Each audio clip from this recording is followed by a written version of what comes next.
That gap up there, we were sitting having a cuppa right underneath that. Bit of a sudden downpour in Chop Gong South.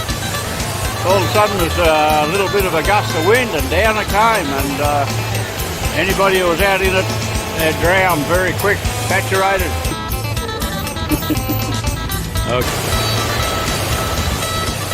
As a side note, it was a downpour like this. I was on a ferry in the river at Bangkok, and it started bucketing. I basically got fairly wet, and my bag, a bag similar to that one, I had my passport inside that, right in the middle of it, away from everything. The bag got damp, the moisture wicked, W-I-C-K-E-D, through to my passport. The photo in my passport was of a quality no better than a cheap photocopy, and it just bled. And I went and asked the Australian Embassy, is this still usable? They said, no, you've got to get a new passport. That cost me a week in Thailand extra. I didn't want to stay in Bangkok waiting for it to come to the Australian Embassy, and a whole heap of money involved in that too. An unexpected week staying in Bangkok.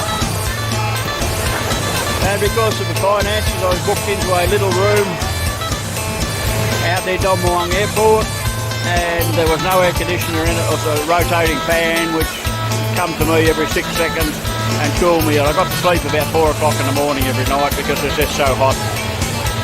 It wasn't a lot of fun, but I did learn how to get around Bangkok, to go in and out to check at the embassy if it had come or not. It was a learning experience. It was good value, but at the time it was a little bit frustrating if you let it get to you. But I have seen other passports from other countries, I think Ireland and other countries, where the passport photo is a plastic, very similar to a Australian driver's licence, and if it gets wet, it's not going to just bleed. It's so cheap. The photos in the Australian passports are so cheap, but then I think the embassies get a lot of money and a lot of work for the employees at the embassies.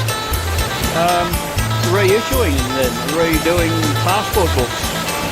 Maybe it's just a calculated income earner for them. I don't know. I'm being cynical, but it's possible. Why can't they improve it? Why can't we be the world's best in passports? Other countries do. Why? The question is why.